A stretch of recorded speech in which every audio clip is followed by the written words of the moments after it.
Hello, friends. This is Stephen Lewis from Metaphysical Media, along with my friend and colleague, Stephen Frampton, wishing you a good day, good evening, good week, and all of that good stuff. How are you doing today, Steve?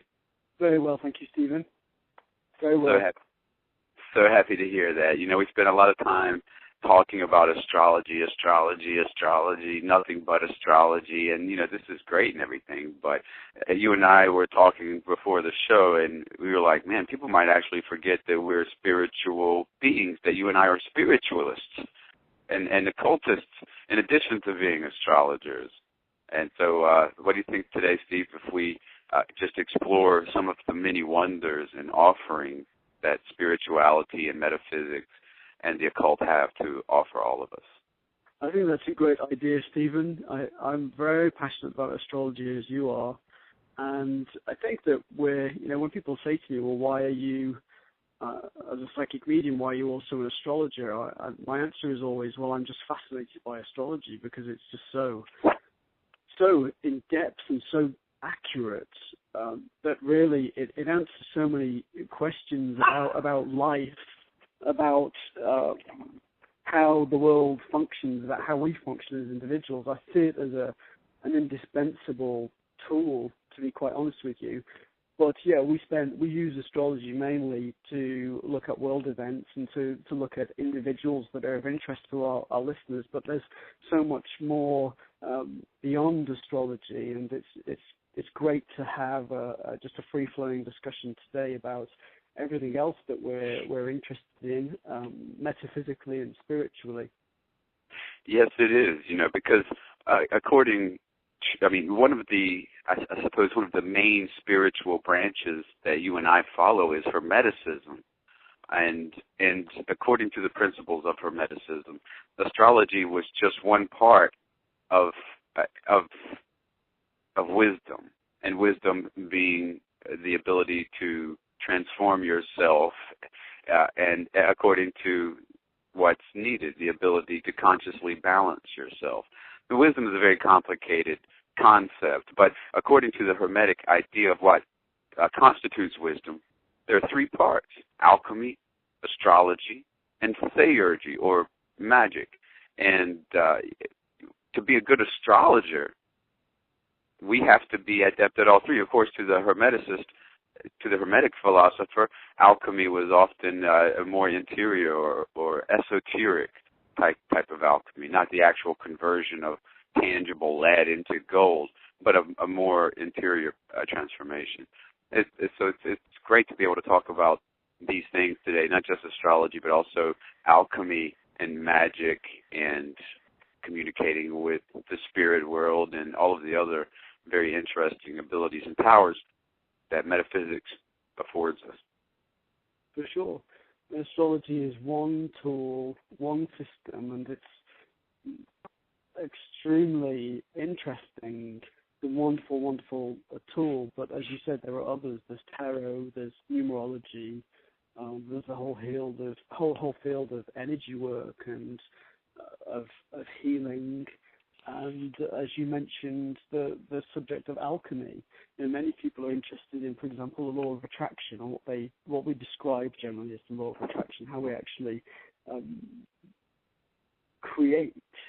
That's how I see it. How we create alchemically the things that come into our lives and the experiences that we're able to have. Because really, if you think of astrology, when it comes to client consultations, a client comes asking questions about their life. Right. And they're not usually asking about all the wonderful things that are happening. They're usually asking about the challenges, the things that they want to change.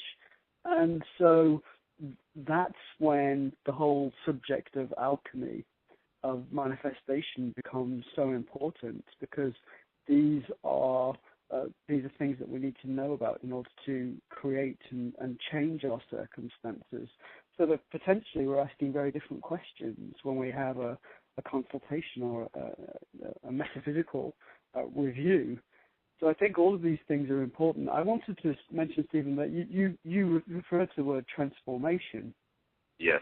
And I think that's really important, because when I look at my work and I look at myself, my life, and I look at the different tools that we work with, I do see the overarching theme as transformation.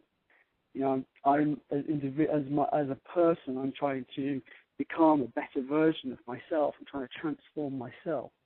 And also, when you work with a client, you're trying to help that client transform from where they are now and what they are now to what they want to be and what they want to have in their life. So this theme of transformation is fascinating, and I think that alchemy. Sorry, my puppy's been a little bit fighting. He's just agreeing with us. I think the theme of alchemy is a very interesting one because we think of working with different metals to create gold, but the ancients had a much more noble approach in that they also saw alchemy as the opportunity to fine-tune oneself, to purify oneself. And that's when you see creation, manifestation becomes much easier. If we work on ourselves, if we purify ourselves, then we can create more easily. We become a purer channel through which other energies in life can flow. Absolutely. It's, the transformation is something that's really going to happen to us, whether we like it or not. It's like a current running through all of life, And even the title of the major Chinese divinatory system, the I Ching. I'm no speaker of Chinese, but I want to say that means the book of changes, the I Ching, and the tarot certainly is a book of changes. All of the trumps of the major arcana, all of the minor pip cards, the minor arcana, the numbered cards, and the court cards, all of these document changes. So transformation is a current that is like it's like electricity running through a conductor. And what we do as astrologers, as theurgists and magicians and ritualists and professional spiritualists, whatever the practitioner is or does, or even if the person in question is a self-practitioner, is an acolyte, a seeker, whatever, the crux of the matter is shunting that transformation along avenues that are healthy, of service to society and humanity at large. So, we're all definitely going to transform, and most of us transform poorly. And, a lot of it can't be helped. Our genes tell us how we're going to transform. You're going to transform, into an arthritic person. You're going to transform into someone who's nearsighted. You're going to transform into someone, who needs some sort of a pelvic mesh. So all of our there's a certain intractability to our transformations, but we do have a great amount of latitude and choice, and it's our job as astrologers to identify those areas for the people who come to us seeking help. I want to emphasize that aspect of metaphysics, of astrology and alchemy and the reading of tarot cards and the practice of ritual magic. Conscious balancing. The body has a balancing mechanism that doctors refer to as homeostasis. But it's unconscious. You don't control that. You don't control the way that your body adjusts the level of calcium in the blood. That's controlled by something else in your brain, not you. So what we do is give the client or the seeker more of a conscious balancing, to take some of these unconscious balancing processes that may have been balancing things toward the area of sickness and pathology and dysfunction, and we can reorient the balance to something healthier. Well, Stephen, you touch upon so much there that's important. First thing I wanted to say in response is that, yes, when you're with a client, they can be asking you questions that they've brought with them, but as a metaphysician, you can be actually saying to yourself, well, there are far more important things we should be talking about. Right. In other words, I can see in your chart that we should be talking about your health, or we should be talking about how we function, our behaviours and reactions, how we can manage those things better to get where we want to be. So it's quite challenging because you have to really tune into the client and the work that client is able to do in that session, what they're ready for. But the whole point about health, I think, is a fascinating one, Stephen, because obviously, as we always have to say to people, well, we're not doctors. If you have a health concern, you must go to a doctor. And I think that's absolutely the case. I don't say that because I feel obliged to say it. I say that because it's the right thing to say. And I always laugh and say to people, if I have an accident and need emergency treatment, sorry, my puppy is making seagull noises. It's fine. Transforming into a seagull. I say to people, don't sit there talking to me about metaphysics. Get me to a hospital. I think that we have to take a responsible approach. But where metaphysics is extremely useful, where astrology particularly is very useful for health, is you can actually see how a person's unconscious self or soul is mapped to the physical body. And you can see where there are blockages in terms of the way they function, unconsciously and consciously, but you can see the knock-on effects to their physical well-being, and you can see where it's most likely to manifest itself in the body. So there's so much opportunity to create transformation, again, to even transform your health, to say, well, I know that my heart is more susceptible to problems in other parts of me, but I know what the drivers are by analysing myself and my chart, so I can actually really tone that down.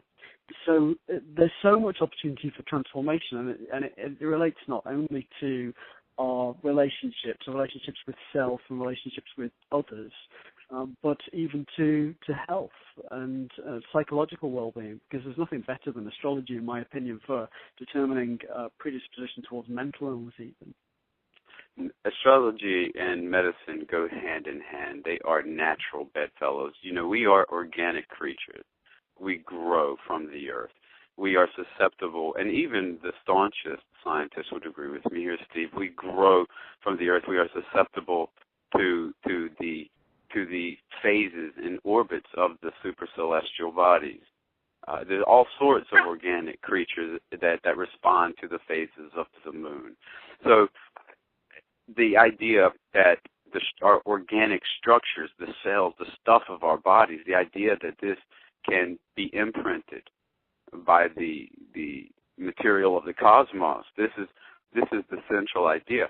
And I say the same things. I'm not a physician. I'm not licensed to practice law or medicine in any state. But, I do that for legal purposes. I do that to absolve myself of legal responsibility. I have full faith. I have full faith in astrology's ability to assist people with physical ailments. Most of the time when people come to me with medical questions, they understand the risk that they're taking. And, of course, I'll always tell them, you need to go see a physician to get X-rayed and MRIs, because let's face it, astrology is right, but I might be wrong sometimes. You know what I'm saying? I can't substitute for an MRI or an X-ray, and we shouldn't ask astrology to do that. We should not ask of metaphysics, what it's not going to do for us. We don't understand it yet. We don't. So if there's a lacuna, if there's a gap in understanding why metaphysics is not working in this area or producing results we don't understand, then the fault is with us, not so much with metaphysics. A lot of the astrologers who have handed down to us medical doctrine were themselves physicians, and the literature is replete with how to discover everything from whether or not a person is going to have a fatty liver to whether or not they'll have halitosis or go bald or have dwarfism or have a dizzying number of physical maladies, gout, psoriasis, arthritis, etc., venereal diseases, other reproductive ills, sterility, you name it, it's there. So the best we can do when the ill person comes to us, again, knowing that they've probably already been to every doctor known to man, we do our best and hope that it helps. We give an accurate delineation of the situation. And, just because the sick person comes to the metaphysician does not mean they're going to be automatically healed. I mean, we don't do Lazarus types of scenarios. You know what I'm saying? I mean, if you come to me and unfortunately you're suffering from cancer of the everything, the mere fact of stepping into my office isn't going to cause all of the cancers to go into remission. And Yes. and I make that well aware. And it's the same like that with every problem. Just the simple act of going to visit Steve Frampton is not going to absolve you of any pain that stems from your past actions. It's not going to wash any of your karma away automatically. You know what I mean? Because let's face it, some people have crappy luck. You know what I mean? And what fascinates me about metaphysics is the why of all of this. Why? I get that question a lot from my clients. Why me? Why me? And, I can empathize. But it's like the story of the German guard in the prisoner of war camp who just spontaneously attacked the prisoner, and the prisoner looks at him and says, "Why me?" And the German guard looks at the prisoner and says, "Why anybody?" That's the way it's. Why anybody? Why you? Well, why not you? I mean, who knows what you did before you incarnated into this earth? You may have been a monster in your past. You may have been an utter and complete booger. You know what I mean? Well, I think, on the subject of medical astrology, Stephen, it's wonderful for actually determining what's going on. So in cases where somebody's really confused about their health, they know that there's a problem and their doctor knows that there's a problem, but they can't figure out the source of the problem, that's when astrology can be extremely useful. And giving that information to the doctor, the client saying, well, actually, I think it looks like it could be this, and let's get that checked out thoroughly. That can be hugely beneficial, but as you said, we can't fix things. So if you've got a health problem, astrology can help to determine what that problem is, what the root is, but then you've got to work with solutions, and that's not generally your astrologer, unless your astrologer is also a doctor. Well, the remedy... Sorry. No, I'm sorry. I was just going to say the remedies are quite interesting as well, but we'll get to those in a second, Steve. I want to hear the thought you're... Yeah, I was going to say, it's the same scenario really with mental illness, because you can see mental illness metaphysically, right. particularly when you're looking at a chart. And we've done a number of shows on murderers and serial killers, mass murderers, and these dreadful situations. And we've demonstrated very clearly that the chart shows that the person has mental illness. But again, although we're able to really help understand what's going on, we can't necessarily present a solution. So that's where you've got to work with your psychiatrist or your psychologist or your healthcare provider, your doctor, Absolutely. Mental illness is quite easily diagnosed from the natal chart. One can... the ancients they saw these things as spiritual maladies. They called it. They saw it in terms of spirit possession, or they had all sorts of colorful adjectives to describe mental illnesses. They would refer to the person as insensate, literally numbed, incapable of sensation, catatonic, in other words. And all of these, the mental illnesses, even the organic, physical ones, were lumped into the general category of spiritual stains and ailments. And there were defects of the soul, and they were all, most of them at least, you could delineate them from Mercury and the moon, believe it or not. Mercury and the moon. And also, there are other ways to judge the spiritual strength, i.e., the way we moderns would see that is the mental soundness and sanity and mental health of a person through various Arabic parts, and also through extracting what's called an almutin. And this is where the version of astrology that we practice really stands head and shoulders above the rest, Steve, because by extracting that one planet that signifies a topic, due to the amount of strength it has in a wide variety of different places in the circle. And this is what makes the technique so complex and so strong, so robust, because it takes into account the entirety of the circle and the most important spots in that circle, like the position of the sun and the moon. Or, for example, let's say it's the topic of marriage. Am I ever going to get married? Well, the typical astrologer would look at the ruler of the seventh house and go from there. You know, that's going to lead to a typical answer. You know, those who practice the more comprehensive, the harder branches of esoteric disciplines understand how to extract the almutant, that one significator that indeed is going to represent the marriages of that native.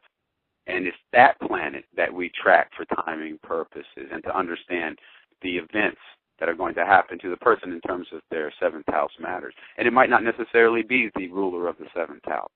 You see, so it's through this method of extracting the special significators that astrology and even tarot. I plan to articulate this doctrine in the tarot as well. And you know, the general method of identifying significators is not new to the tarot. Aleister Crowley, he expounded one method of doing that, but the significators isolated are always very, very generic. There's never been an attempt to isolate specific topical significators, like a death significator or a love significator or a money significator, etc. Not in any real disciplined or methodical way. Astrology has that and has had it for over 1,000 years. I think, Stephen, that the level of accuracy is really a question of how well we understand the tools we're working with. Right. And so when if somebody's had a metaphysical consultation before and something didn't pan out as expected, it's to do with the level of understanding of the tools used by the person using them. And we're always learning. We know that there's so much we do not know. We know that whether it's astrology or tarot or numerology, we know that so much knowledge has been lost over the years. So we tend to look at life and think that we're always moving forward. So we tend to think, well, our world is more sophisticated or more highly evolved now than it was in the past. But I don't necessarily see it that way. And because I always think it's like a cable of different strands that are interwoven, and some of them may be more advanced, others may be retrograde. But I guess what I'm saying is that there's still so much for us to discover. That there's so much research to be done about all of these tools and potentially other tools that we don't even know about yet. So it's a very exciting time to explore metaphysics, but also, Stephen, I think that it's an exciting time because people seem to be very, very open to the accuracy, the validity of astrology, tarot, and good channeling, for example, good numerology. People are open to that, but we're living in a time also in which we're not persecuted for our practice, and that presents a huge opportunity for us to really move the needle and push ahead. Yes, we are beneficiaries of the age of Aquarius. You know, in the age of Aquarius, we're going to see a widespread use of astrology, alchemy, tarot. There's going to be, and there already is, a proliferation of a wide variety of spiritual systems of self-transformation. And you know what? Not all of them are going to be healthy. Not all of them are going to be really all that good or helpful. And there are going to be a lot of spiritual systems that are exploitative. They're going to want to exploit people for their money, for purposes of power. You know, it's interesting to consider the changes that humanity as a collective is about to undergo, and it's talking about the ages, such as the age of Aquarius. We're considering millennia here, a couple of them. So it's a big patch of time, and so it's not like an overnight situation, where we're going to wake up tomorrow and it's going to be, we're going to experience everything that the age of Aquarius has to offer. It's going to take some time for the quintessence of this grand epoch to present itself, but certainly we're feeling the birth pangs of it now. After you and I are long, long gone, by all means, I would expect that astrology and other spiritual disciplines will be integrated more into municipal governance, maybe even state and federal governance as well. But it's not obviously going to be, we have a formal prohibition against incorporating religions into American governance. So it'll be interesting to see how it works with that. But already in places like India, Myanmar, Burma, the astrologer has functions of state. The astrologer has a position in society. It's similar to that of the physician or the lawyer. It's standard to consult with an astrologer, and the Indians are quite numerous. They number over 1 billion. So they outnumber Americans by a wide margin. So to say that astrology is in the dumps or that astrology is backburnered, that's a relative statement. It only applies to Westerners, and Western Europeans and Americans. They're only really a sliver of global population, a sliver, if that. I often think to myself, Stephen, that it's quite bizarre in this day and age that people can still deny the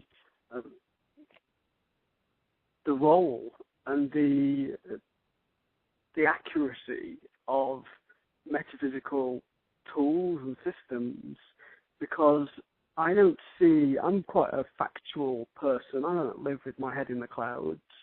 I do a lot of research, as you do, and I stay in tune with what's happening in the world. And I think we're both really quite down-to-earth metaphysicians, because we're helping people with real issues that need to be understood and handled practically.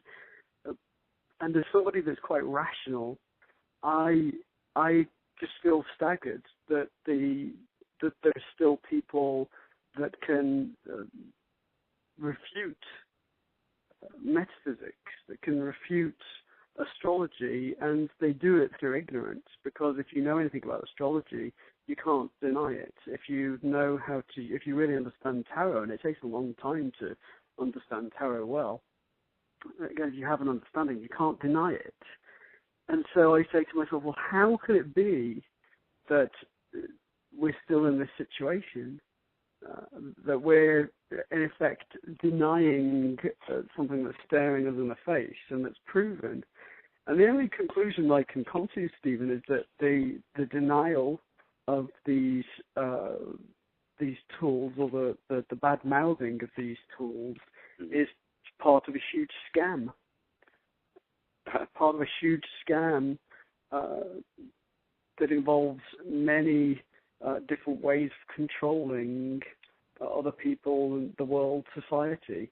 I don't see how else it could be. Well, in a way, I would agree with you there, because, ever since human beings have lived in civilization, they have reserved a fraction of their resources for the priestly class. In fact, they've been quite generous, traditionally, historically, to the priestly class, of which you and I would belong. And what this led to is competition among the priestly classes, and a very vehement and vicious sort of competition between the various religious systems that cropped up in early civilizations as well, such that, we get to things like the Crusades and the Jihad, so that something that is supposed to be ostensibly good manifests as among the bloodiest killers of people that have ever shown their faces, and wars, religious wars, to be specific. So, we wonder how that could happen. It's because, I think, and this is just, I guess, an informal theory, competition. It still is, isn't it, though? Yes, it is, but I also have another idea for this, because metaphysics in general, and this is quite ironic, it has gone away from totally, almost turned its back on its divinatory function. It's hard to find people who want to make predictions. They even astrologers. I mean, you've seen it among the transhumanists or whatever, and the psychological astrologers. They're almost embarrassed of the idea. You couldn't pull a prediction out of them if it meant the gallows. Now, this is systemic in astrology, and it's been that way for a while. And it's for this reason that nobody takes astrology seriously, because there have been very few people going on record making accurate, specific predictions that have come true. But there have been a few of them. Robert Zoller is among the most famous. He's responsible, probably single-handedly, for this resurgence of interest in traditional astrology, because using traditional astrology, he foretold September 11th tragedy in stunning detail, and also the election of Bush before Bush was even a name in the presidential race that he won. So that's what we need. We need more people making accurate predictions that pan out, and then that will get the populace's attention. Well, it's a fascinating point, Stephen, because yes, you're right to say that there is this sort of anxious debate and toing and froing, even in our community, about the extent to which we should or should not predict. And I find that very interesting, because for me it boils down to philosophy. It boils down to a consideration of whether or not you accept the concept of fate versus the concept of free will, or the extent to which you're prepared to consider that they are both relevant. They're both at play. I can understand why some people feel uncomfortable making predictions, because they feel that they are being fatalistic, or they believe that they may give another person the impression that this is what's going to happen and you're powerless. I believe that if I care for you, Stephen, which I do, and I see that there's something very problematic or risky on the horizon for you energetically, then I want to responsibly help you avert it. So I want to raise awareness that there's a challenge on the horizon, and that we can, by understanding the nature of this challenge, we can manage it. So we can potentially really tone it down. And I don't see what's bad about doing that. And the other thing is, and you're in the same position as people that work full time, providing insight. We know that fate is at play. We're not saying. I'm not trying to put words in your mouth, but I'm not saying for 1 minute that we have no free will. I know for sure that we do have a large amount of free will, and I believe that the way we're really able to tone down energies and boost other energies that we want to boost is through alchemy. And that's largely about personal transformation, transmutation, becoming clearer in ourselves so that we can more easily create change. But I know that the energies are fixed. I know that the planets move in a very predictable fashion. And if you've got an accurate natal chart for somebody, you know what the energy is going to be like at any point in time in their life. And if you see a cluster of very challenging energies all side by side at one point in time, you know that there's a problem. And I think it's irresponsible to ignore that problem, although I think you have to be very, very professional, very responsible, very careful in the way that you describe those energies so that it is actually constructive for the person receiving the information. But the bottom line here is that both state and free will are at play. I think it's deluded to say, oh, I have complete free will. I don't. I was born in North Wales. I was raised by the mother and father that I have. I cannot change those things. I'm 5'4", 5'5". Can't remember. Hopefully it was 5'5". Probably it's not. I'm 5'4". But I can't change that. Yeah. The Queen of England was born Queen of England. You can't change your circumstances and say that you're Queen of England. No, you can't. You can't change her circumstances to say that she wasn't born Queen of England. So, to me, anybody that says that nothing is predetermined, they're talking nonsense. If you were born ill in a country that doesn't have the resources to cure you, then you're not going to make it. That was fate. I'm not saying it's right or it's okay, but that was fate. If I was born and to be 5'4", 5'5", then so be it. There are many things that I can change. I don't have to stay in North Wales. I moved to America. There are many, many things that we can do to create what we want to create. But we can't deny that fate is also at play. One valuable thing that metaphysics can do is to show the person, hey, where you can exert some control and where you have to adapt. Now, the Stoic philosophy, they had a unique perspective. They would say, well, Steve, you're not going to be happy so long as you select height as something valuable that makes you happy. You know what I mean? As something to be desired. So, therefore, the solution to the problem is to deselect height as something valuable and to be desired and select something else that you can have. So that would be the Stoic philosophy, and it's realistic. It might not be the most popular. Now, the other angle of things, again, there are lots of areas where you do have control, and this is where the concept of rebalancing things comes into play. A big reason why, and I'll tell you, psychological astrology, a lot of it seems to me like it's not even astrology. Astrology wasn't designed to be that way. To me, when you say the word astrology, I think of something that measures your fate. I think of the roulette wheel, something similar to the roulette wheel, where she stops, nobody knows. That's what I think of. And of course, it's way more complicated than that. Once you get into the deeper studies of the subject, you realize that there are definite rules and ways to understand the roulette wheel, and there's a system behind the roulette wheel. But on the surface of it, keeping things simple, to me, astrology is the measure of raw fate. What is your destiny? And the reason why the moderns don't like that is because it's so redolent of the gypsy with the scarf on her head peering into the crystal ball. They feel that it cheapens spiritual things.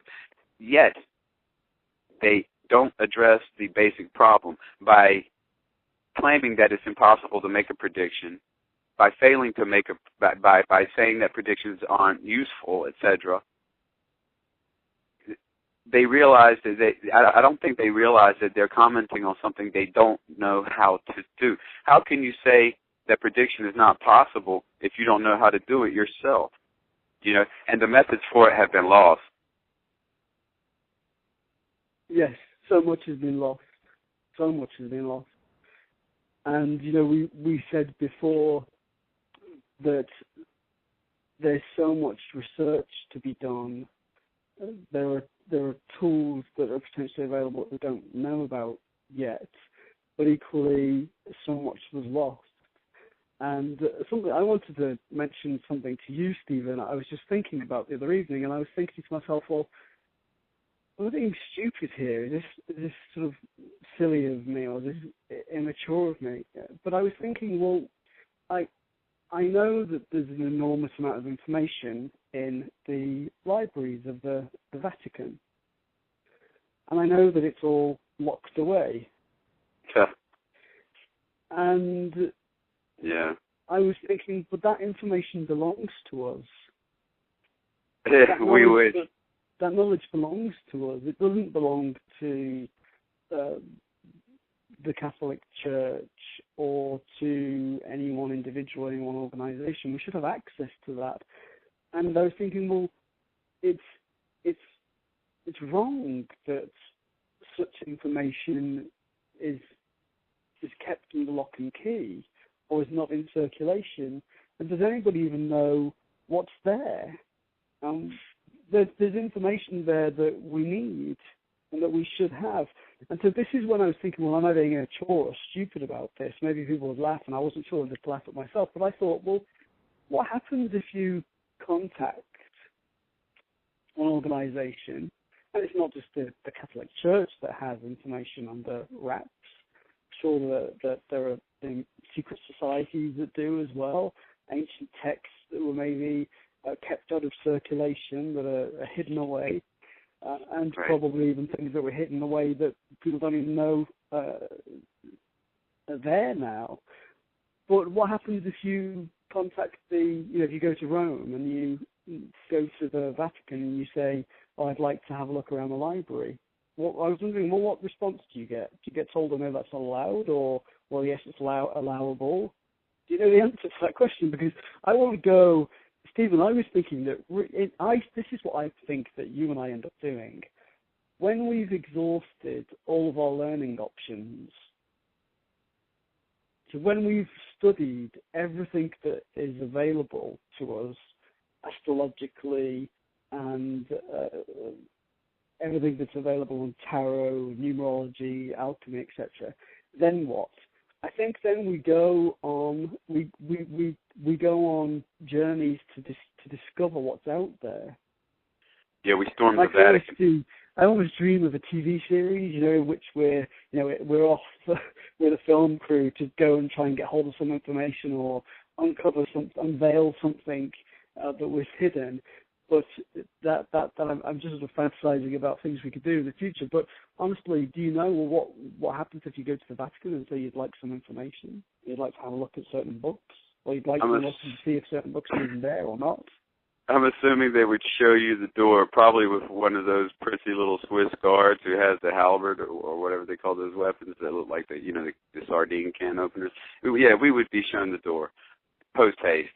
And it's a shame, I'm reminded of the principle of the collection of light when a heavier planet receives all of the applications and aspects of all the other lighter planets. That heavy planet is said to collect the light. Well, that's what the Vatican did. It collected a lot of light, and it's not letting it back out again.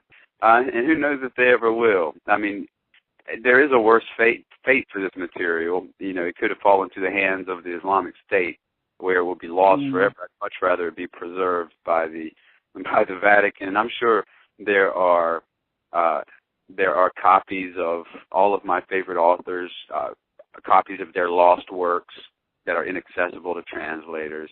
But fortunately, we do have a good bit of valuable material in university libraries that we can work with.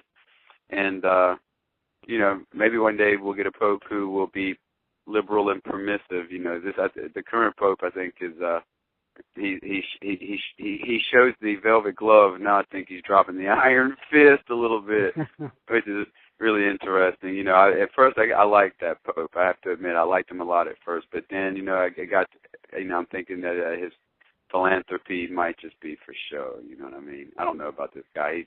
He's on probation with me. I think that the whole situation there with the previous pope stepping aside, there's far more to that than people realize. I think, Stephen, that another way we can really bring value to listeners, and one of the ways we can be of service in the world is by shedding light on things. So we've had many discussions in our shows about the business world and the banking system, management of currencies, Federal Reserve, government, etc., and even the media, the very controlled media.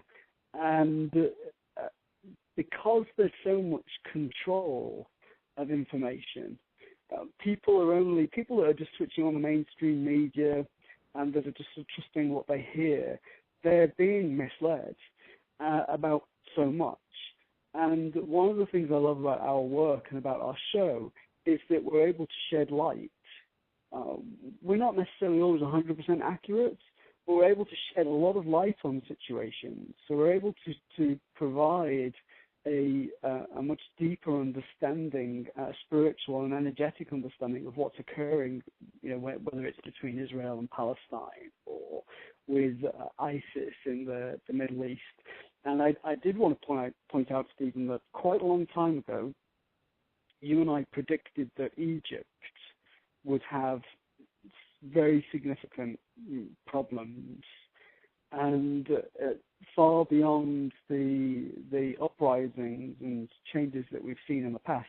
And lo and behold, this week we've heard that ISIS there's a terrorist organization in Egypt that's declared its allegiance to ISIS. So in effect, that means that the Islamic State is present in Egypt even, and so that's an example of us being able to shed more light on what's occurring and shedding more light on what is most likely to occur, so that if people are listening, we can actually avoid the things that we really don't see as favorable.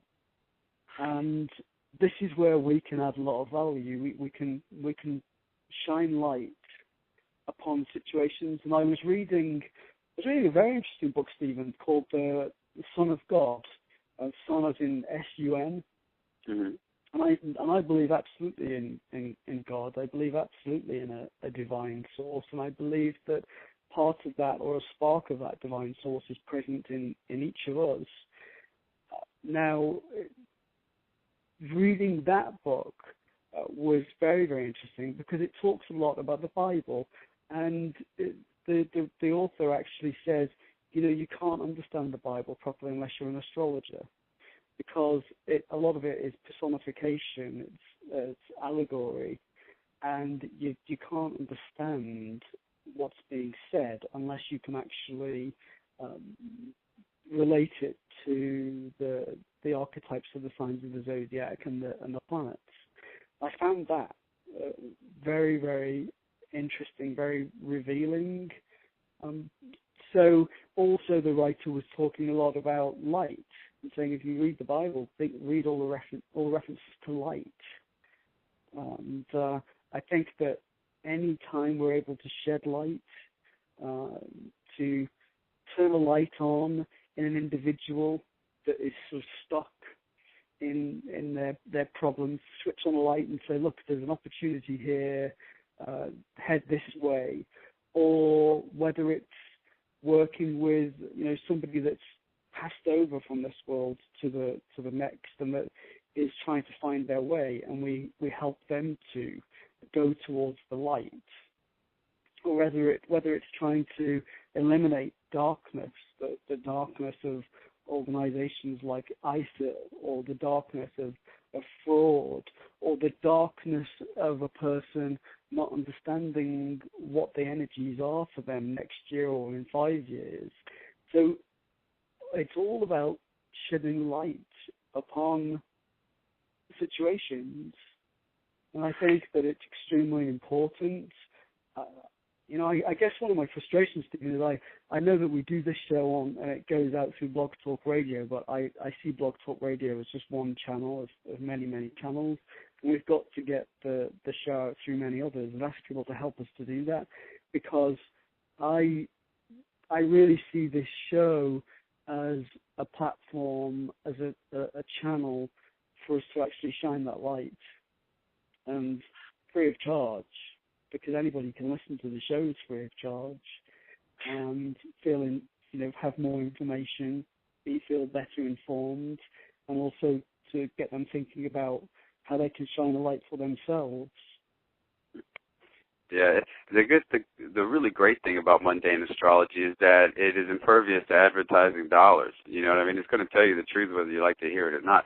And the only challenge, and it is indeed incredibly challenging, is to be right, which, there are definite guidelines for understanding what's going to happen in the world, that have been laid out for us since the times of Babylon. Since the days of the Haruspices, who would examine the livers of sheep, and from the pattern of veins on the sheep liver, they would understand the will of the gods. And so, even from those days, moving forward, there's been a long precedent of understanding how signs and omens augur well or ill for the future of such and such a region. Now, the big challenge with mundane astrology is locating events to places, because even though the literature is full of various configurations and things to watch out for, you have to convert the place names of the 6th or the 7th or the 8th century Mediterranean to modern place names. And also you have to factor in the New World, which was not discovered at the time. So these considerations add a layer of complexity to matters. But I love the value that it gives to us, because, like you said, it enables us to understand what is going to happen on the planet, meteorologically, politically, culturally, artistically, economically. It lets us know what's going to happen. And it doesn't matter, again, if the media wants to put a spin on that or not. They can't spin it, no matter how hard they try. Only we can spin it, and we refuse to spin it. That's why it's so vital for us, and it's difficult. I admit it's difficult for me especially, to remain objective sometimes, because we discuss people and entities that are unlikable, or at least for me, and yet, that sort of thing clouds one's judgment. So you have to be really careful in all branches of astrology to make sure that what you're seeing in the skies at the time is leading you to your judgments, and not what you want to see or not what you hope to see. And you have to purge yourself of that. But if you can accomplish these things, if we can rise to the challenge, and we definitely are going to do that, then what you get is an awareness of the world that ABC, CNN, NBC cannot ever possibly give you. And all of this without commercials. I mean, it doesn't get much better than that, Steve. Yeah. Well, also there are things that they won't touch. There are stories that they will not touch. It's too risky for them as organizations to touch certain stories. Sure. I do a lot of, I get my news from research, from looking around on the internet and getting different perspectives from different sources and putting the pieces of the puzzle together. And then also through our metaphysical analyses, I don't think that any of us can just rely upon the media to get. No, definitely not. There's so much as well. Also, Stephen, I think one of the challenges with the media is you can say to yourself, well, even if everything we're being told is correct, what about everything we're not being told about? So you can be completely honest, but you can exclude a lot of detail. You're still being completely honest, but you're just being very selective. So I think we have to consider not only how truthful information is, but how complete or incomplete it is as well. And I particularly love the work that we do, the mundane astrology work that we do. So we do these deep dives on certain characters. We looked at Obama. We said that his last 18 months or so in office will be extremely difficult, and it's going to be a very, very challenging time for him. And we did a whole show on that, and we've done deep dives on criminal cases, on all manner of things. But I really do enjoy the mundane astrology. And as a reminder for our listeners, the term mundane is associated with if you think of the word le monde in French, the world. We're talking about worldly matters, what's going on in the world. So taking our focus away from an individual and what's occurring in that individual's consciousness or life on all levels to, well, what's going on in that nation or what's going on globally. And there's a huge amount of very revealing information. I would love to see, I dream, Stephen, of us actually helping to avoid catastrophes. So I dream of us actually at some stage having the time and the resources to actually pinpoint a very problematic occurrence and be very clear about where it would be, when it would be, so that it can be avoided. I really do dream of that because, again, I feel very privileged that I get to spend every day doing what I love, but I think very much about how I can be of service, whether that's of service to an individual client or to people that I never even meet or interact with, maybe somebody that listens to the radio show and feels inspired in some way, even if it triggers a desire in that person to go and study metaphysics or to reflect upon themselves and how they can become more whole.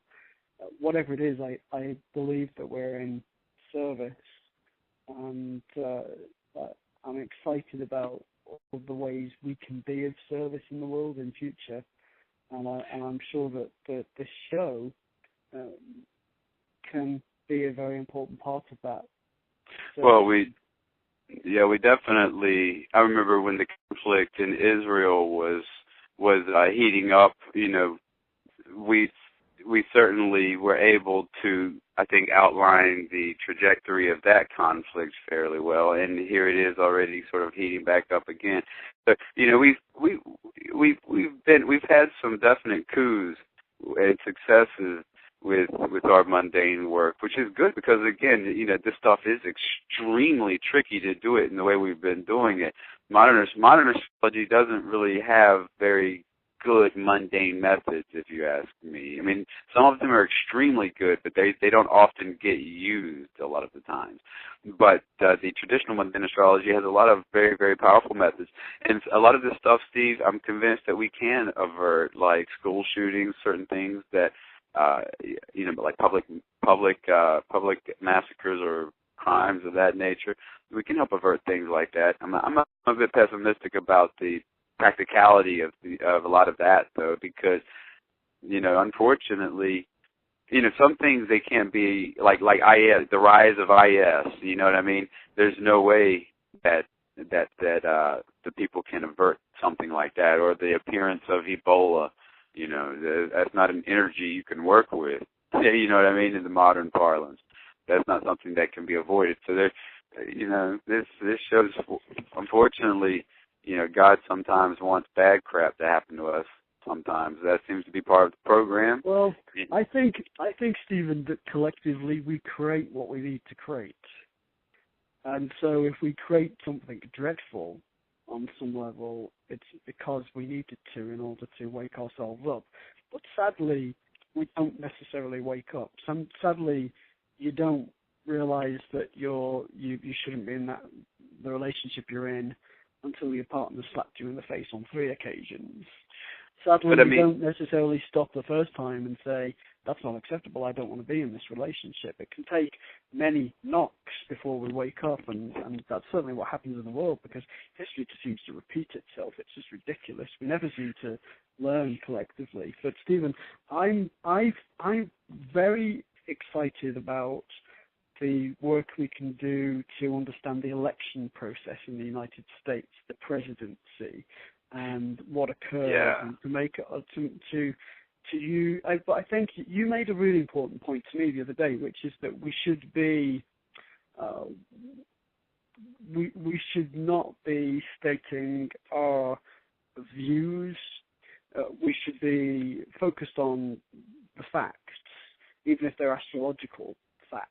Mm-hmm. And I find that a very valid point, but I find it also quite difficult to divorce myself from the information that I have and the extent to which that information can cause you to make judgments about things.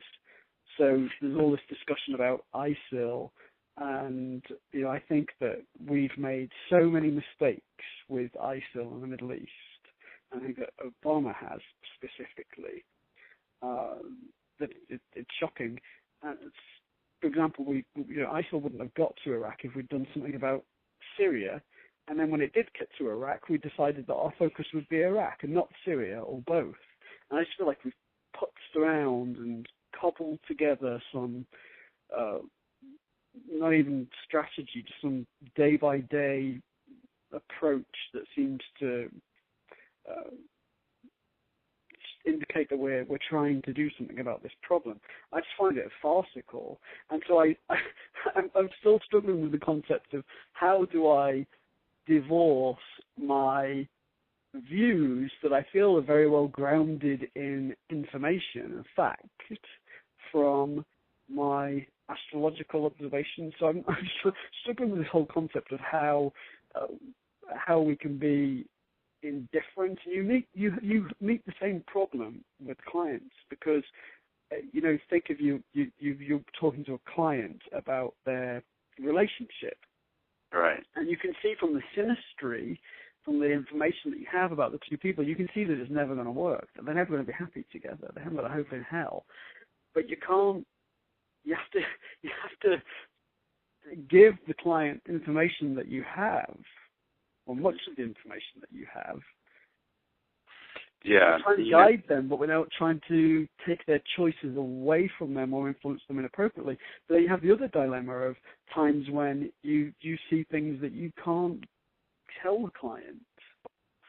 Yeah, and a lot of times people are engaging me for an hour at a time. You know what I'm saying? And on highly focused issues and problems. And so, if, for example, in the course of that, I see some other problem that, some unrelated problem that is going to present, like, for example, I see that they're going to develop an alcohol addiction, when in their 60s, that's not, I might not bring that up right now. Well, I know we've been talking about the sale of your house here, et cetera, but let me now talk about when you're 65, 30 years down the road, you're gonna develop a real alcohol problem here. But you know what I'm saying? So there's a lot of times in the consultation itself, it dictates what information flows. And also, I've learned that just because you see something terrible, you don't have to say that to the client all the time, because a little humility goes a long way.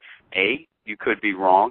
I see generally nothing wrong with calibrating things towards the more positive end of the scale, especially with nativity, Steve, because, if a human being has an ability to extract a good result from whatever craft is happening to him, he's going to do it. You know what I'm saying? So that impulse right there, that fact, generally, very generally and loosely, tends to drag things over towards the positive end of the scale.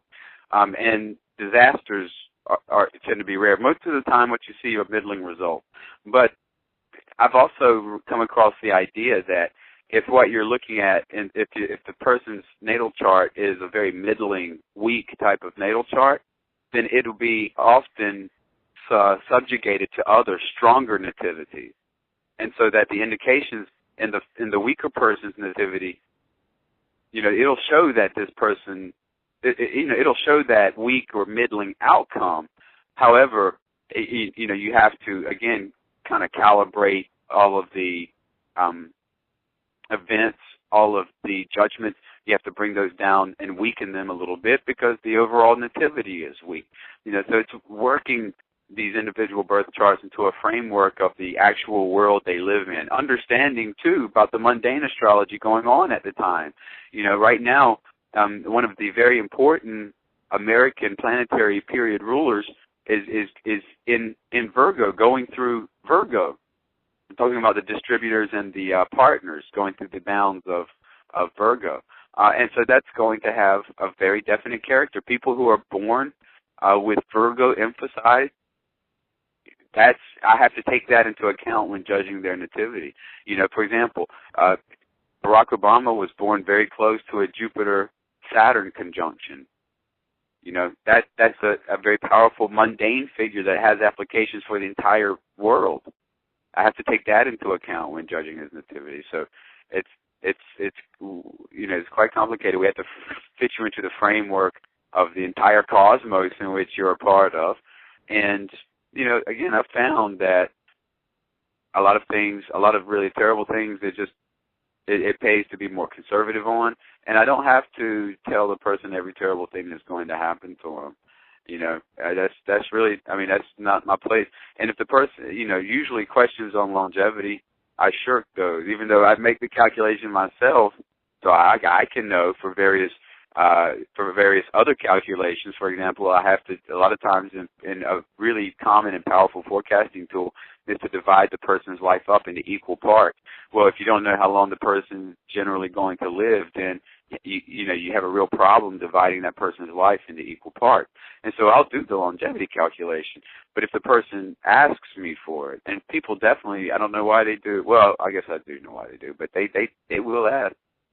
I don't get into that because the ethics of this are that one is not supposed to prognosticate death. I agree with you, but the problem is people do ask questions that they don't actually want the answer to. So it's a little bit like the girl or the guy that says, "Oh, can you tell me about this relationship?" And what they want to hear is that it's all going to be fine. And you say, "Well, do you want the truth? Do you want me to tell you what I actually see?" "Oh, yes." And then when you tell them the truth, they don't like it. Then they get upset. And the question of lifespan is a similar one because what people ask the question wanting to hear that they're going to live till they're 110 in wonderful health, but they're rarely going to get the answer. So I think that you have to. One of the things we have to make clear to clients is, if you be very clear about the questions you're asking, because if you're inclined to ask a question but you don't necessarily want the answer, or you may not cope well with the answer, then think twice about whether that's something you want to ask about. Yeah, it's now become standard for me to do a consultation chart to understand what my client appointments and other client transactions will be like for that day or for that particular appointment or what have you. And I found this to be very, very helpful as regards fleshing or sussing out what the client's motivation is. Because, a lot of times they can't ask the perfect question because they don't know it. They don't know what's happening to them. You know what I mean? That's part of the reason they're like, what's happening to me? Can you explain? And then you get another type that you described who just seem to be looking for for nothing but a glowing prognosis.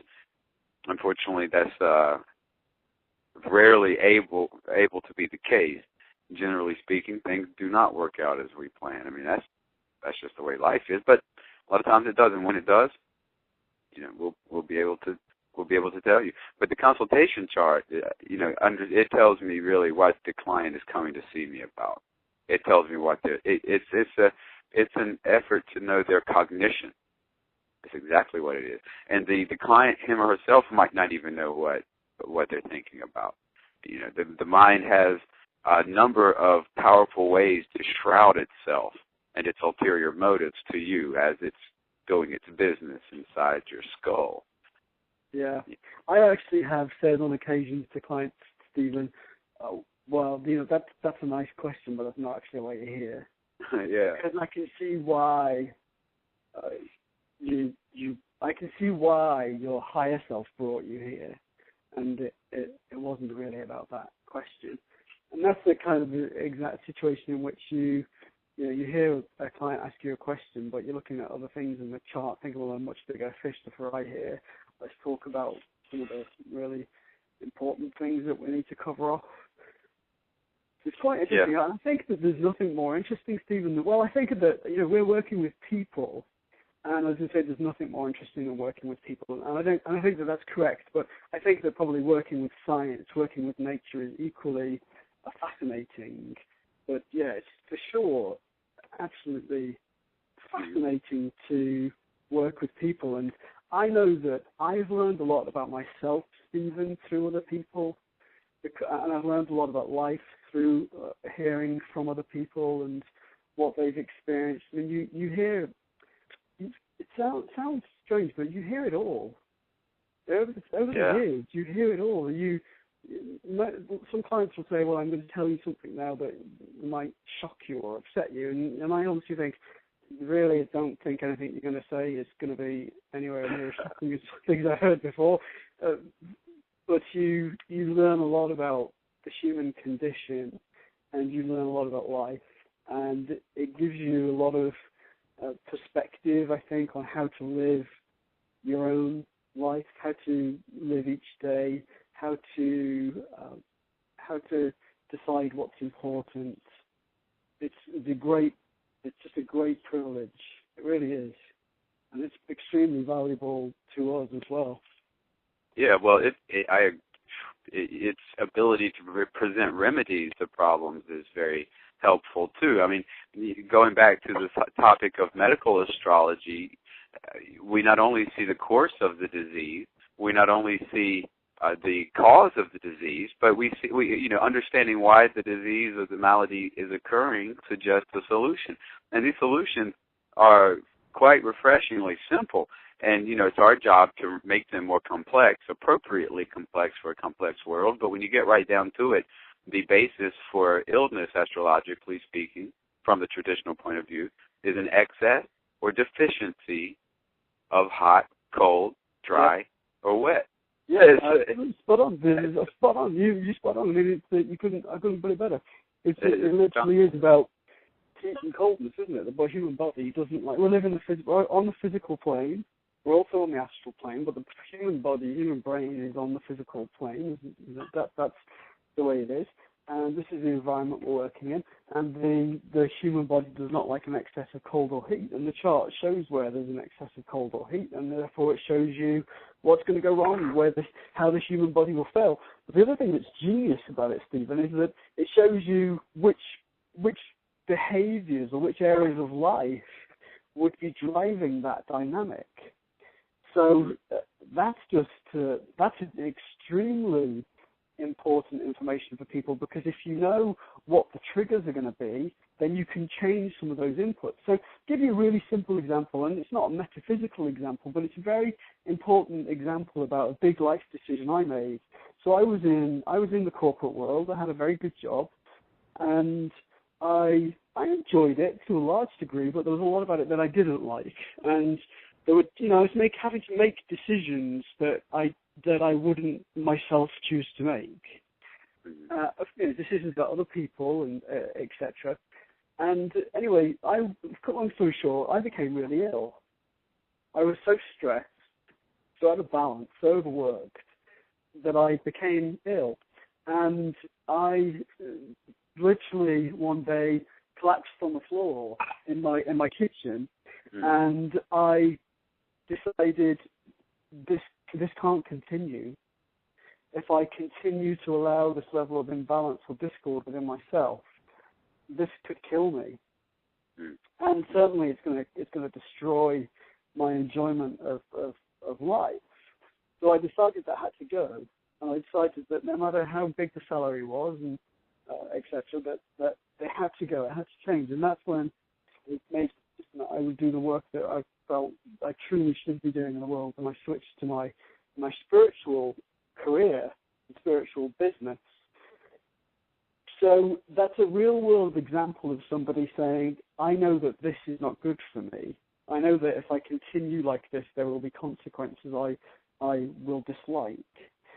But you see, the chart can tell you that. Absolutely. The chart tells you where the sources of discord are, and it tells you where they are unconsciously, and therefore it provides great opportunities to change outcomes, to avoid tone down problems. you know what else I've found, Steve? That, sure, a lot of people's charts that I go over, there's a lot of people are unlucky, including my own. Most people have difficult charts, is what I'm trying to say. But if there's an area of life that's afflicted, there is usually an out. There's usually some alternate way to account, to make up for the deficiency or the surplus of whatever is missing or is too much of. There's always an alternate method to get a healthy expression of the area of life that's afflicted. Most of the time. Some people, I got to admit, it seems like fortune or God or whatever just points its finger at that person and says, you're it. You know what I mean? And those people, all I can do is shrug and say, it's one of those things that I don't know. It's one of those ultimately spiritual considerations that has to take in the person's karma. And, you look at the chart of somebody like Jeffrey Dahmer or of James Holmes, and you're hard-pressed to talk about free will. You're hard-pressed to explain how a person with that chart would be able to lead a normal life. So that sort of example does affirm this point about the extent to which we are subject to fate. As an astrologer, I know that sort of nativity has to exist. Yeah. Because that sort of behavior is incorporated into the monad itself. Jeffrey Dahmer behavior, cannibalizing and murdering people, that is a characteristic of the ultimate source and unity of all existence. Explain. Otherwise, why would the monad, there would not be a Saturn or a Mars. You know what I mean? So because Saturn and Mars exist, the universal significators of things like killing your partner and cannibalizing his genitalia, they represent those things, and they exist. Because they exist, it's guaranteed that there's going to be X amount of that sort of behavior in the universe. Therefore, it has to manifest. There's no way to dodge that. Let me read you something that will blow your mind. You'll love this. And I remember you, on a previous show, you said, let me read such and such out. And you read something out, and I said, there's something really good I want to read out, but I can't remember what it was called, and I'm not sure where I'd put it. But I found it, and I wanted to read this out. It wasn't planned, but given what you said, I wanted to read it out. Awesome. Well, let's hear it. It's so important. Let me see. It's here. It's called an allegory, and it was written anonymously. So in other words, we don't know who wrote it. And here you go. I'll read it. It's a little long, but I'm going to read it because it's just amazing. It will blow your mind. I leaned from the low-hung crescent's moon, and grasping the west-pointing horn of it, looked down. Against the other horn reclined, motionless, a shining one who looked at me, but I was unafraid. Below me, the hills and valleys were thick with humans, and the moon swung low that I might see what they did. Who are they? I asked the Shining One, for I was unafraid. And the Shining One made answer, they are the sons of God and the daughters of God. I looked again and saw that they beat and trampled each other. Sometimes they seemed not to know that the fellow creature they pushed from their path fell under their feet. But sometimes they looked as he fell and kicked him brutally. And I said to the Shining One, are they all the sons of and daughters of God? And the Shining One said, all. As I leaned and watched them, it grew clear to me that each was frantically seeking something, and that it was because they sought what they sought with such singleness of purpose that they were so inhuman to all who hindered them. And I said to the Shining One, what do they seek? And the Shining One made answer, happiness. Are they all seeking happiness? All. Have any of them found it? None of those have found it. Do they ever think they have found it? Sometimes they think they have found it. My eyes filled, for at that moment I caught a glimpse of a woman with a babe at her breast, and I saw the babe torn from her, and the woman cast into a deep pit by a man with his eyes fixed on a shining lump that he believed to be, or perchance to contain, I know not, happiness. And I turned to the Shining One, my eyes blinded. Will they ever find it? And he said, they will find it. All of them? All of them. Those who are trampled, and those who trample, and those who trample. I looked again, a long time, at what they were doing on the hills and in the valleys, and again my eyes went blind with tears. I sobbed out to the Shining One, is it God's will or the work of the devil that men seek happiness? It is God's will, and it looks so like the work of the devil. The Shining One smiled inscrutably.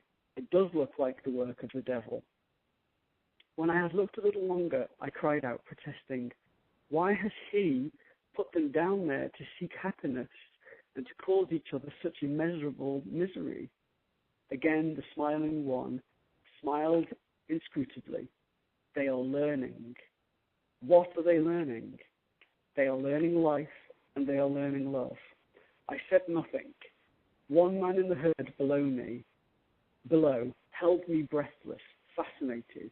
He walked proudly, and others ran and laid the bound, struggling bodies of living men before him, that he might tread upon them and never touch foot to earth. But suddenly a whirlwind seized him and tore his purple from him, and set him down, naked among strangers. And they fell upon him and maltreated him sorely. I clapped my hands. Good, good, I cried exultantly. He got what he deserved. Then I looked up suddenly and saw again the inscrutable smile of the Shining One. And the Shining One spoke quietly. They all get what they deserve. And no worse, and no worse. And no better, and no better. How can there be any better? They each deserve whatever shall teach them the true way to happiness. I was silenced, and still the people went on seeking and trampling each other in their eagerness to find, and I perceived what I had not fully grasped before, that the whirlwind caught them up from time to time and set them down elsewhere to continue the search. And I said to the Shining One, does the whirlwind always set them down again on those hills and in these valleys? And the Shining One made answer, not always on these hills or in these valleys. Where then? Look above you. And I looked up. Above me stretched the Milky Way and gleamed the stars. And I breathed, oh, and fell silent, awed by what was given to me to comprehend. Below me they still trampled each other, and I asked the Shining One, but no matter where the whirlwind sets them down, they go on seeking happiness. They go on seeking happiness, and the whirlwind makes no mistakes. The whirlwind makes no mistakes. It puts them sooner or later where they will get what they deserve. It puts them sooner or later where they will get what they deserve. Then the load crushing my heart lightened, and I found I could look at the brutal cruelties that went on below me with pity for the cruel. And the longer I looked, the stronger the compassion grew. And I said to the Shining One, they act like men goaded. They are goaded. What goads them? The name of the goad is desire. Then, when I looked a little longer, I cried out passionately, desire is an evil thing. But the face of the Shining One grew stern, and his voice rang out, dismaying me. Desire is not an evil thing. I trembled and thought withdrew herself into the innermost chamber of my heart, until at last I said, it is desire that nerves men on to learn the lessons God has set. It is desire that nerves them. The lessons of life and love. The lessons of life and love. Then I could no longer see that they were cruel. I could only see that they were learning. I watched them with deep love and compassion as one by one the whirlwind carried them out of sight.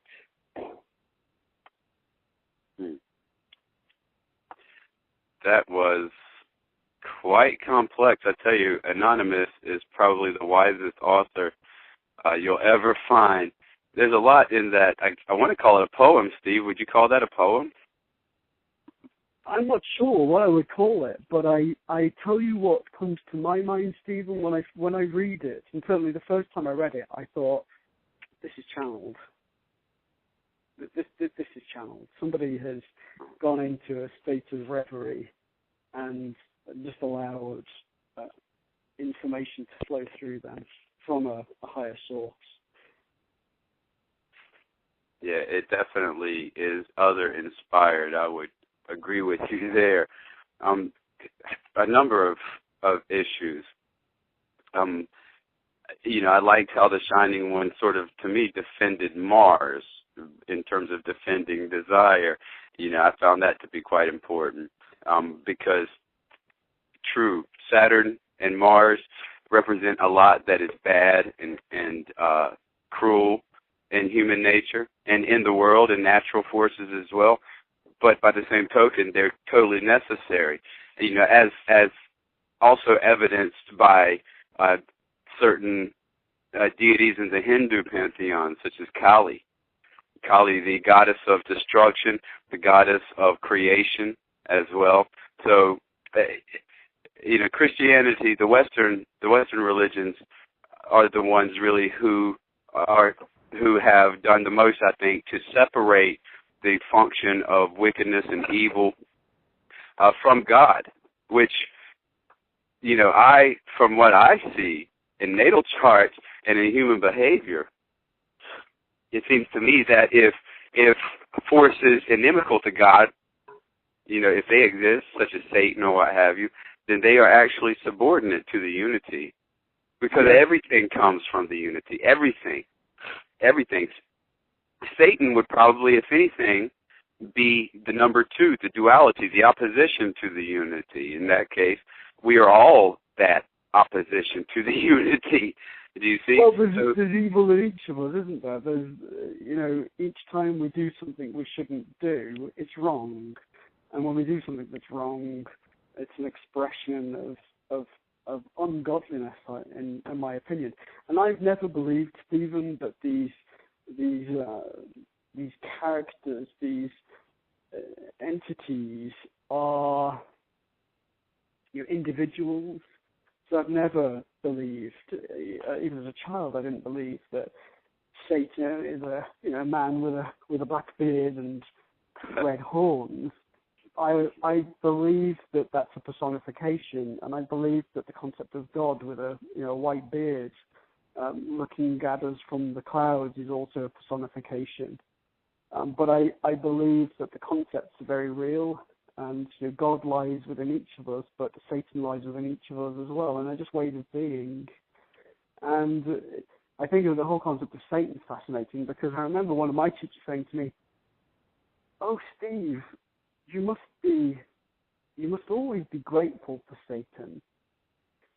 He made the ultimate sacrifice of stepping away from his God in order to teach you." And that really struck me. But also, as an astrologer, I know, and you know, that the term Satan is a reference to Saturn. It's a reference to the shit things that happen in life, that happen in the world. It doesn't mean there's a little man or a big man with red horns. It just means that this is part of our experience, part of our path of growth or evolution. Does that make sense? Or am I rambling? No, it makes sense. The modern mind wants to see Satan more in terms of an archetype, and this perspective allows us to see Satan in a very prismatic type of way, where we see various levels of Satan's existence that are contradictory to one another. For example, we have Satan in the guise of Beelzebub, a Hebrew word for Baal Spoof, which is the Lord of the Flies. This is the Satan we see in The Exorcist, the disgusting green vomit, head turning around 360 degrees type of Satan. And then there's film, wasn't it? Then there's Lucifer, which is Latin for the bearer of the light, Lucifer. And astrologically, is a little factoid that's interesting. When Venus is occidental of the sun, oriental of the sun, she's going to be rising above the sun in the morning. Then she's a morning star.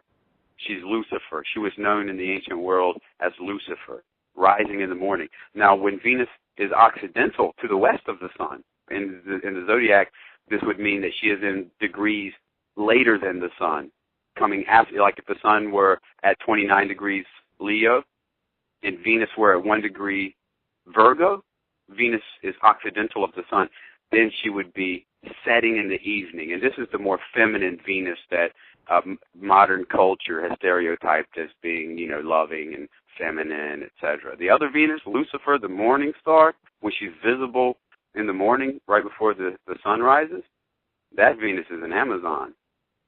And this is a feminine face of Satan that we see. It's very important because it illustrates the astrological concept of accidental maleficism. Because Venus is usually a good guy. In the Bible, as well, does it not? Yeah, in the Bible we see as well. Oh yeah. Now in the Bible we see this principle of accidental maleficism illustrated thoroughly in the dialogue between Pharaoh and Moses. Okay, Pharaoh cooperates at first with Moses. Moses says, "Yo, Pharaoh, let my people go." And Pharaoh's like, "Okay, sure, no problem. I don't want to be a jerk about it. I'm a good guy. I'm Pharaoh. You know what I'm saying? We're boys. Take them. Get out." Right? Pharaoh wanted to do the right thing. But in the scripture it says God hardened Pharaoh's heart, thus returning the Israelites back into slavery. God did that.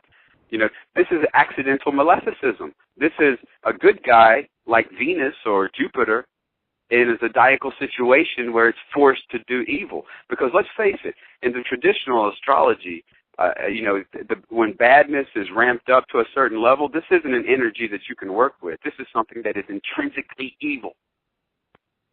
Very big distinction. This is an energy that you can mold or shift or shape around. This is bad crap that unfortunately is going to happen, whether we like it or not. And if there's any value in knowing about this stuff, it's in A, understanding a reason for it, and B, understanding a remedy for it. Let's say that you have Saturn poorly configured in your chart, and you come to see me because you don't know that you have Saturn poorly configured in your chart, but life has just been really, really crappy, and you want to understand why. And I say, "Oh, okay, sir, your Saturn is just really crappily configured in your chart. So this means there's an excess of cold, an excess of dry, or too much moisture, and I can translate that into modern terms. Saturn is there's an excess of cold. You need, not enough activity, not enough initiative in this area, and that's why. Or too much moisture, too much emotion. You need to take away some of the moisture and become more rational, or vice versa, what have you. So what we can do is understand why that evil is occurring, and we can also look for alternate paths to sort of circumvent the bad things. Being aware about them, in other words, gives one a certain power over them. If Ted Bundy, for example, had been aware of his awful Saturn, then I don't think it would have stopped him from murdering co-eds. But who knows? Maybe it would have. Maybe it would have. Who knows what it would have done? But the thing, Stephen, the one opportunity that I'm very passionate about, and you know this because of my book about rampage killings, because in that I wrote that book not because I wanted to write a book. I wrote it because I thought to myself, well, I have information here that needs to be out there in the world. Mm-hmm. People need to know about this. And if only 10 people read the book, then that's okay, but those 10 people need this information. And if many, many people have this information, then great. But the information needs to be out there. And the point is, you can determine the level of risk in a person. So you, for example, if you were looking at a baby Ted Bundy, you could see the risk. And you can also calculate when that risk is most likely to play out, or when it would play out. if it were allowed to play out. And so it potentially it means, well, you could stop that from happening if you had the information, but it also means, for example, little baby Ted Bundy, you would know that little baby Ted Bundy is really struggling with certain things, and that person's education and maybe upbringing needs to take into account some of the things that they struggle with, so that we can get potentially a different outcome. And that's why I think that our work has a very important application to law enforcement, to crime reduction or serious crime avoidance, to psychiatry, to mental health. Yeah, it's too bad. The affirmative action legislation and the laws are very, very good and necessary. Don't get me wrong, but it would be great for everybody, for the entire earth, if employers could collect the birth data of candidate employees and submit them to an astrologer. Because we could think how we could shape the workforce. I could tell an employer who's going to steal, who's going to be lazy. Who to invest in. This person really has got leadership capability. This person could be on the board, or even, with working with a CEO and saying, well, you're not going to get on with that person that you might be guided to hire as a board member. You're not going to see eye to eye. Or to say, well, this is going to be a disaster because that person's not going to be with you for more than a year. You can add a lot of value in that way in the corporate world. That's why I'm really excited about the consulting side of our work, and really developing that, because there's just no end of value we can bring. No, there is no end of value it can bring. I do fairly good and profitable work with those who are interested in investing, and it's really a lot of, I hate to say it's a lot of fun. It's not frivolous or silly what we're doing. It's not childish. It's not fun like that. But by the same token, there is a certain thrill to tracking a commodity and understanding, or trying to understand, speculating about the future health or detriment of that commodity based on the position of the planets. It's one thing that I guess one theme that could emerge from this show is the inevitability of certain things. And this inevitability, the inevitable fact that because Saturn and Mars exist, there has to be a certain amount of cruelty and murder and violence, et cetera, in the world. Because of this. Well, Stephen, you know what? When I was writing my book, or when I was finishing it, I remember thinking to myself, hold on, this means that if you're constantly monitoring if you're monitoring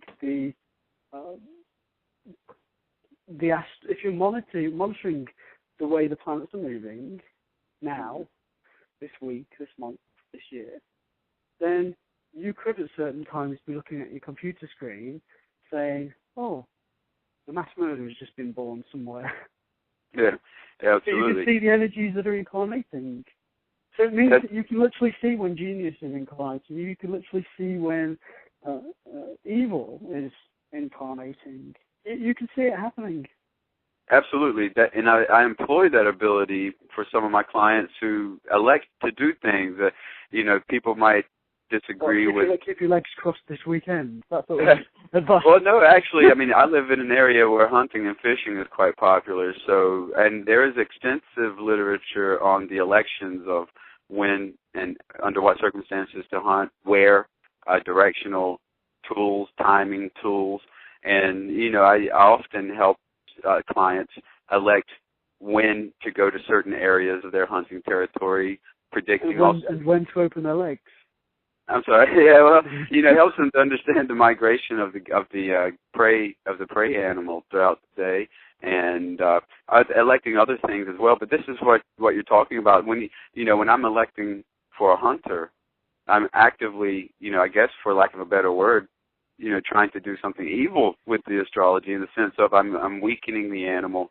I'm electing that time when the malefics are powerful.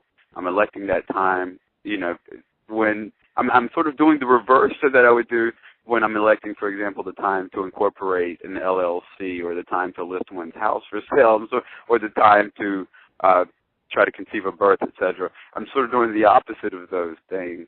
And the point is that I can do all of this stuff precisely because the positions of the planets are knowable, and they have been knowable. And not only going into the future, but going into the past too. That's the beautiful thing about it. It's the closest thing to a practical time machine that I can have, and I have it, and it's great. I use it all the time to vast amounts of pleasure, personal enjoyment. I love historical astrology. But here's the real jewel of the point.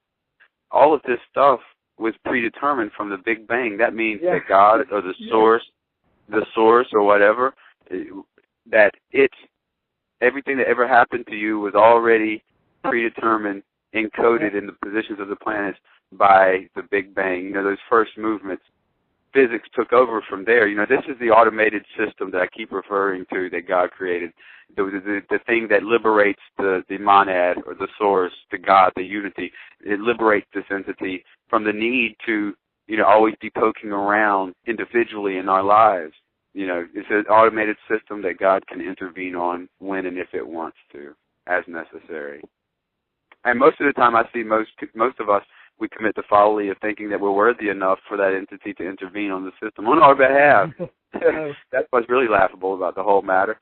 Like, for example, the poem that you quoted, while it was very meritorious on a number of levels, one thing that it did occur to me was that it seemed to be concerned more about the human perspective. I'm not convinced that God is at all that humanistic.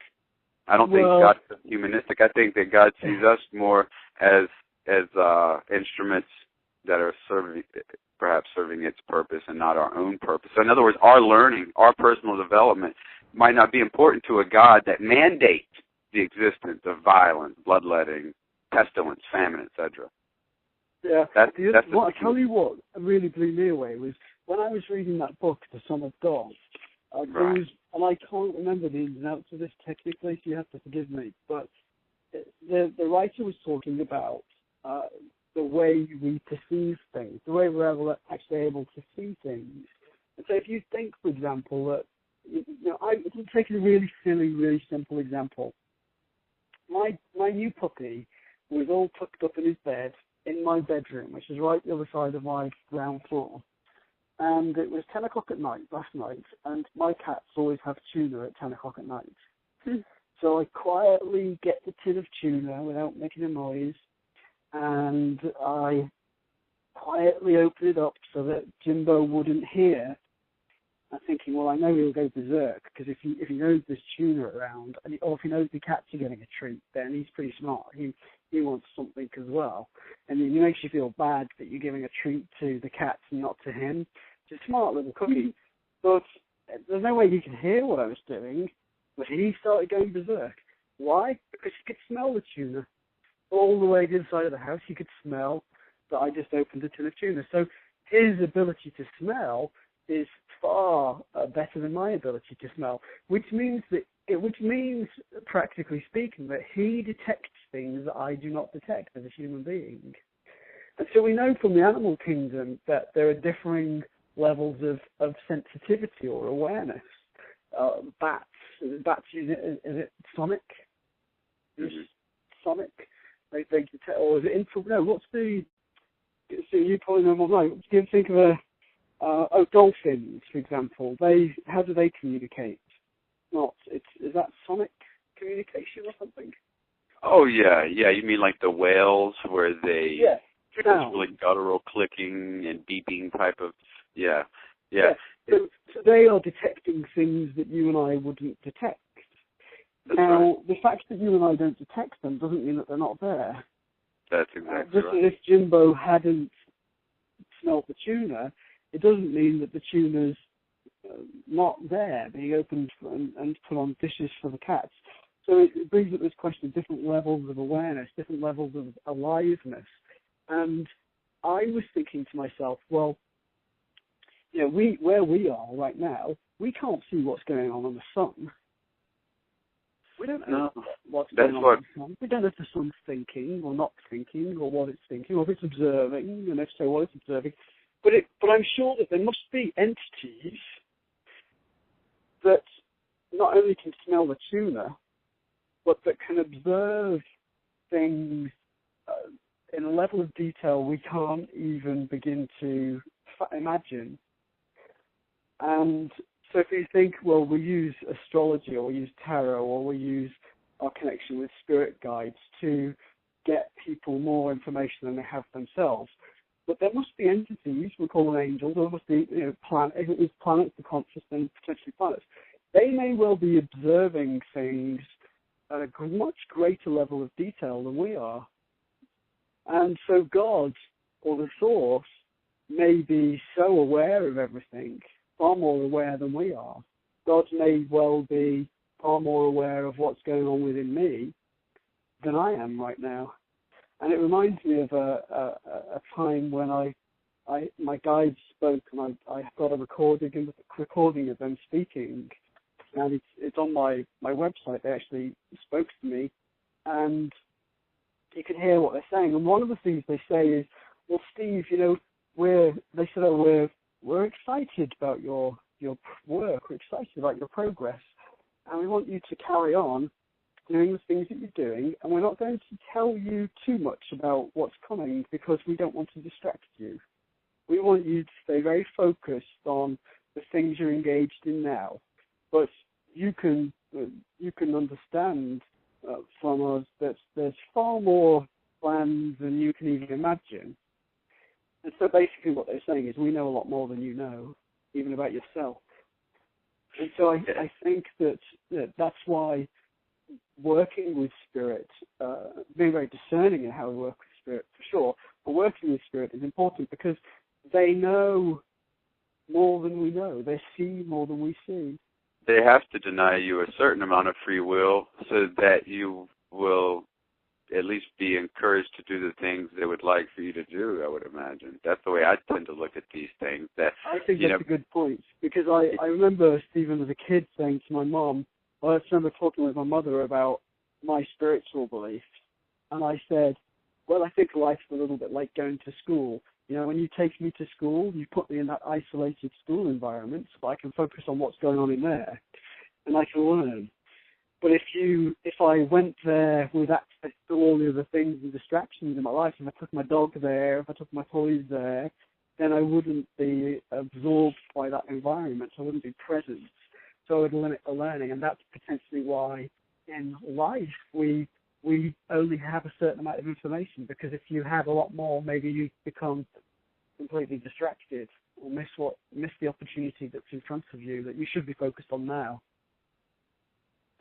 Well said, well said. Well, I think we're coming close to the end of our time here, Steve. I can't believe it. It's kind of flew by, didn't it? I'd hate to let the evening pass without reminding everyone that if they wanted to listen to that conversation with your spirit guides, they can find it on your website, StephenFrampton.com. That's Stephen with a V, StephenFrampton.com. You can also find a copy of Thinking Completely Outside the Box, in a book on the Aurora, Colorado theater shooting. Excellent book. I've read it more than once. Also, that book has a very nifty little primer on astrology in the first part of it, so well worth a read. You can find me at thegingerpsychic.com. I have lots of articles up there on astrology, tarot, general spirituality, and you can book an appointment with either one of us from our websites. Just contact us there, and we'll get the ball rolling. It'll be the best hour you spent in your life, definitely. We specialize in intense self-knowledge and self-understanding and transformation as well. Definitely we reach out to businesses, law enforcement, been getting more and more quite legal-oriented questions in terms of people wanting to get a little insight on the outcomes of legal cases and knowledge about witnesses and jurors, etc. Those sorts of cases, Steve, always gather my interest peculiarly, because I don't know. There's something that is inherently legalistic about the practice of astrology. So legal cases, we don't shy from those either. Stephen, the two things that really amaze me about those cases that we look at, and one is the ethical considerations. So there are times when we turn work away because we feel that some kind of ethical conflict. But when we engage, when we say yes, we're prepared to provide insight, it's basically like private investigator work on steroids, because absolutely, it's just the level of insight we're able to provide that can really swing a case is just incredible. And I like the fact that we choose to do it when we're very clear that we're getting involved in the right situations. That's very rewarding. And I enjoy doing more and more. Enjoy. I look forward to doing more and more of that with you.